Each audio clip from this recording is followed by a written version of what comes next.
नमस्ते class, hi this is Himanshu और एक नई कक्षा में आप लोगों का फिर से स्वागत है। मैं वापस बता दूं, ये चैप्टर नंबर 1 है। टी.आर. जैन वी.के. ओरी सर की ये बुक है और ये उसका 5th पार्ट है। हम 4 पार्ट ऑलरेडी अपलोड कर चुके हैं और ये Hindi medium Delhi government school या फिर जो भी बच्चे इस टी.आर. जैन वी.के. ओरी क्लास 11th माइक्रो इकोनॉमिक्स यानी कि व्यष्टि शास्त्र को पढ़ रहे हैं वो हमसे जुड़े रह सकते हैं। चलिए करें शुरू। अब भाई आज का मुद्दा क्या है कि अर्थव्यवस्था क्या है, यानी कि व्हाट इज इकोनॉमी। सही मायने में इकोनॉमिक्स को जानने से पहले हमें इसे जानना चाहिए। लाइटिंग इफेक्ट पे जाना मत, थोड़ा सा ही बस ऐसे कर रखा है। अब क्या टॉपिक है इसका, मैं आपकी बात कर सकता हूँ, अपनी बात कर सकता हूँ, जो भी सामने आपके व्यक्ति टकरा जाए उसकी बात हो सकती है। अपनी आजीविका अर्जित करने के लिए लोग भिन्न भिन्न आर्थिक क्रियाएं करते हैं। मतलब भिन्न भिन्न आर्थिक क्रियाओं का मतलब है ऐसी क्रियाएं जो पैसे से जुड़ी हुई हैं।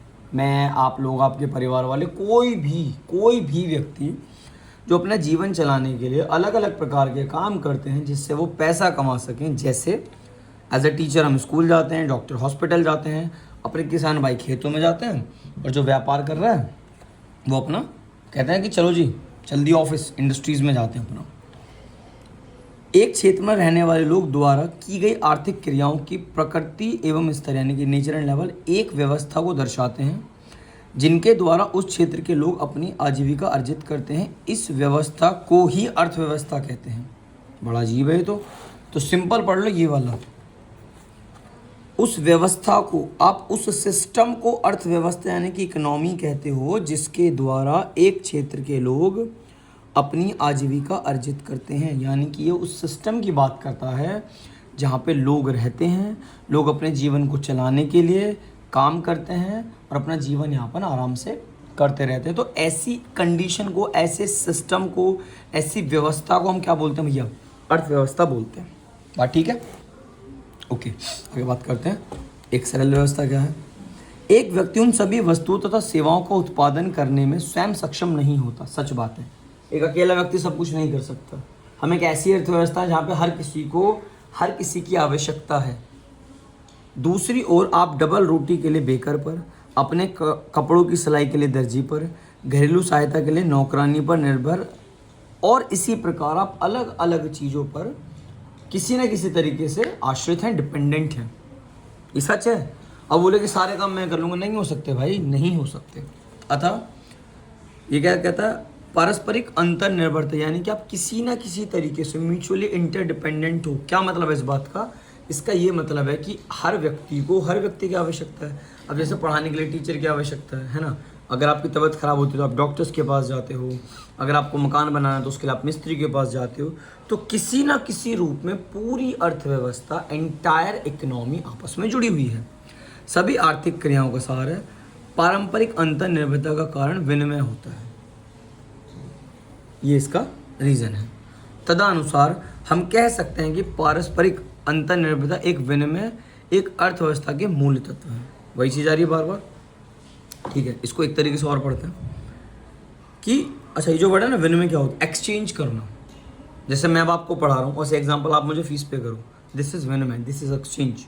अगर इतनी बात समझ में नहीं है तो इतना पढ़ लो खाली। एक सरल अर्थव्यवस्था यानी कि एक सिंपल इकोनॉमी कौन सी इकोनॉमी है? जिसमें अंतर निर्भरता और विनिमय की मात्रा माध्यम डिग्री की होती है। मतलब कहने का ये है, एक हाथ दो और एक हाथ लो, बहुत सिंपल सा नियम है, ठीक है। तो ये चीज़ हमारी किसको दर्शाता है? सिंपल इकोनॉमी यानी कि सिंपल अर्थव्यवस्था को दर्शा देता है। अब इन्होंने इसको थोड़ा सा डिफरेंस में लेके बताया कि सिंपल इकोनॉमी और कॉम्प्लेक्स इकोनॉमी के बीच में क्या अंतर है। सबसे पहले आप उनका आय का स्तर देखो कि भाई लोग कमाते कितने, या इनकी आय होती है निम्न, यानी कि ऐसा वर्ग जो कम से कम पैसे कमाता है, बस अपना जीवन यापन करने में सक्षम है। और यहाँ पर इनकी आय होती है ज़्यादा, ये लोग पैसे वाले आदमी हैं। यहाँ गरीब आदमी की बात हो रही है। आवश्यकताओं की अधिकता, आवश्यकता वैकल्पिक है, यानी कि इनके पास आवश्यकता तो देखो सबकी बहुत ज़्यादा है, जेब में पैसा नहीं है, इसलिए उन्हें कुछ विकल्प चूज़ करने पड़ते हैं। विकल्प हो जाते हैं कि भैया ये की जगह, इसकी जगह ये ले लो, ठीक है, परंतु बहुत अधिक नहीं है। तो इनकी आवश्यकताएं भी ज़्यादा नहीं है और क्योंकि आय ज़्यादा नहीं है इस वजह से इनकी जो आवश्यकता है वो वैकल्पिक हो जाती हैं कि हम इसकी जगह चलो ये यूज़ कर लेंगे।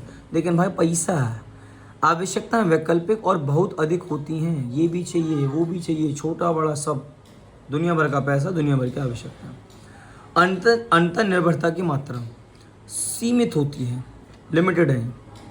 मतलब एक व्यक्ति जो कम कमाता है, जिसकी आवश्यकताएं बहुत कम हैं, वो चीज़ों पे ज़्यादा बहुत अधिक डिपेंड नहीं होता। ये लोग बहुत होते हैं भाई, ये तो हद से ज़्यादा होते हैं। इनको तो ब्रश भी इलेक्ट्रिसिटी वाला चाहिए जो बस चलता रहे मुँह में। और विनिमय की मात्रा भी यहाँ सीमित होती है। जब जेब में पैसा कम है तो एक्सचेंज भी कम होता है, चीज़ें खरीदी भी कम जाती हैं और बेची भी कम जाती हैं। और यहाँ बहुत ज़्यादा है। यहाँ तो एक होता है ना कि हर आए दिन, डेली आए दिन कुछ ना कुछ खरीदना है, तो यहाँ जो विनिमय है वो ज़रूरत से ज़्यादा होता है। अब ये लोग इसका नेक्स्ट टॉपिक पढ़ाते हैं कि आर्थिक क्रियाओं का संगठन, अर्थव्यवस्था के प्रकार। ये सीखने वाली बात है। इसमें 3 चीज़ें फिलहाल हमें पढ़नी पड़ेंगी। उससे पहले बात करते हैं।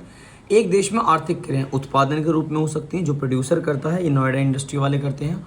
उपभोग कौन करता है? एक उपभोक्ता करता है, कंज्यूमर करता है, जो घरों में रहते हैं। निवेश कौन करता है? अगर मैं निवेश की बात करूँ तो निवेश भी 2 लोग करते हैं, एक तो हमारी भारत सरकार और दूसरा ये प्राइवेट सेक्टर। और विनिमय की क्रियाएं, मतलब एक्सचेंज तो दोनों करते हैं भाई। ये एक हाथ देते हैं, जैसे इनको सर्विस चाहिए तो इन्होंने लेबर हायर करी, बदले में उसको सैलरी देंगे। फिर जब एज ए लेबर हमारे हाथ में सैलरी आती है तो हम उस पैसे को खर्च करते हैं अपनी ज़रूरत की चीज़ों पे, है ना। इस प्रकार चीज़ें होती रहती हैं। मम्मी इन्वर्टर चला लो, बंद हो जाएगा सब कुछ। आ रही है, वो बंद कर रखा होगा ना उसकी वजह से। देख लो कोई बात नहीं, घर का काम। ओके, तो उस देश की सरकार द्वारा नियंत्रित एवं नियमित की जाती है, परंतु नियंत्रण के स्तर विभिन्न राष्ट्रों में भिन्न भिन्न होते हैं। देखो हमारे देश का हिसाब अलग है, यूएसए का अलग है, चाइना का अलग है। तो उसी प्रकार से 3 प्रकार की अर्थव्यवस्था आपको पढ़ाएंगे। पहला नियंत्रित, दूसरा बाजारिया और तीसरा मिश्रित। इनको डिटेल में डिस्कस करते हैं। बस करना कुछ नहीं, ऐसे आओ, यूँ पन्ना पलटो और ले भैया, तीनों अर्थव्यवस्थाएं आपकी आंखों के सामने। तो सबसे पहले बात करते हैं जो नियंत्रित है, कंट्रोल्ड है। अगर कोई बोले यार इसका एग्जांपल दे दो जहाँ पे मतलब कंट्रोल होती है, तो उसका एग्जांपल ले लो आप, चाइना। दिख रहा है इसमें एग्जांपल क्या लिया हमने उसका? चाइना। ये क्या लिखी हुई है? फ्री इकोनॉमी, यानी कि बाजारी स्वतंत्रता। इसका आप एग्जांपल ले लो यूएसए। और तीसरा मिश्रित, जो हमारा भारत देश है, हमारा इंडिया। ठीक है, ये तीनों हो जाते हैं। अब इनको एक एक करके अध्ययन करते हैं। प्रकृति की बात करते हैं। ये वे अर्थव्यवस्थाएं हैं जहां आर्थिक क्रियाएं जैसे कि उत्पादन, उपभोग, निवेश तथा विनिमय पर सरकार अथवा किसी केंद्रीय अधिकारी का संपूर्ण नियंत्रण होता है। यानी कि हमारे देश में क्या उत्पादन होगा, कैसे उत्पादन होगा, कितना उत्पादन होगा, सरकार नियंत्रित करती है। सरकार ही इस बात का ध्यान रखती है, अपने लोगों की ज़रूरतों को ध्यान में रखते हुए। बात ठीक है। यहाँ क्या होता है? ये वे अर्थव्यवस्थाएं हैं जहां आर्थिक क्रियाओं पर बाजारीय शक्तियों का नियंत्रण होता है। यानी कि मार्केट फोर्सेस का, मार्केट बाजार का नियंत्रण होता है। वहाँ पे मांग और पूर्ति, किसी भी चीज़ की डिमांड और सप्लाई बताती है कि मार्केट में क्या काम होना है। यहाँ क्या होता है? ये हमारे देश के अंदर, भारत देश के अंदर है। ये वे अर्थव्यवस्था है जहाँ आर्थिक क्रियाओं पर बाजारी शक्तियों का नियंत्रण होता है, फिर भी वे सरकार द्वारा नियमित की जाती हैं। यहाँ पे दोनों का चेक करो, यहाँ पे बाजारी शक्तियों का नियंत्रण भी है और सरकार द्वारा भी नियमित की जाती हैं। और सही मायने में दुनिया की बेस्ट इकोनॉमी मिश्रित इकोनॉमी को ही माना जाता है आज तक के हिसाब से। अब आप अपने देशों के अपने घरों में पढ़े तो आपको लगता है ये हो रहा है वो हो रहा है, दिन दुनिया का आपको नहीं पता ना बेटा, इसलिए ज़्यादा नहीं बोलते। But still focus. उद्देश्य क्या है?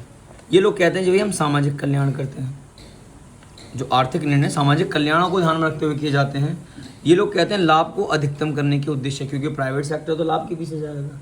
और ये लोग कहते हैं कि सामाजिक कल्याण भी करो और अधिकतम लाभ भी दो, दोनों उद्देश्यों को ध्यान में रखते हुए किया जाता है। ठीक है। अगर उपभोक्ता प्रभुत्व, क्या कंज्यूमर इनके लिए सबसे प्रायोरिटी है? उपभोक्ता प्रभुत्व नहीं होता। मतलब ऐसा नहीं है कि केंद्रीय अधिकारी यह निर्णय लेते हैं कि लोगों को कौन कौन सी वस्तुओं का उत्पादन करना है। केंद्रीय अधिकारी यह निर्णय लेते हैं कि लोगों के लिए कौन सी वस्तुओं का उत्पादन किया जाता है। आपसे नहीं पूछा जाएगा, प्रोड्यूस कर दी खा लो। यहाँ उपभोक्ता की पसंद के अनुसार कोई भी जो प्राइवेट मार्केट है वो उस तरीके से काम करती है, इसलिए महंगी भी होती है। परंतु सार्वजनिक वितरण प्रणाली, पब्लिक डिस्ट्रीब्यूशन सिस्टम द्वारा सरकार आवश्यक वस्तुओं की उपभोक्ता के पास पूर्ति सुनिश्चित करता है। मतलब इसमें दोनों की बात है। जब दोनों सेक्टर काम करेंगे तो दोनों सेक्टर की बात को ध्यान में रखा जाएगा। अगर नियंत्रण की बात करते हैं तो कंप्लीट नियंत्रण सरकार का होता है। या कंप्लीट नियंत्रण जनता का होता है। आपको बोलेगा जनता का नियंत्रण होना चाहिए, तो भाई देखो हर चीज़ अपनी जगह सही है और अपनी हर चीज़ के अपनी जगह बहुत नुकसान है। यूएसए ने क्या हालत बना रखी है अपनी और दुनिया की, देख लो, वहाँ वो ये नियम है। और यहाँ जनता और सरकार दोनों का नियंत्रण होता है। यहाँ पे गवर्नमेंट भी अपना करती है और यहाँ पे जो प्राइवेट सेक्टर है यानी कि जो हमारी जनता है वो भी करती है। ठीक, तो ऐसे बहुत सारे रीज़न हो सकते हैं, पढ़ सकते हो। एग्जाम्पल देना तो चाइना है, यूएसए है, इंडिया है।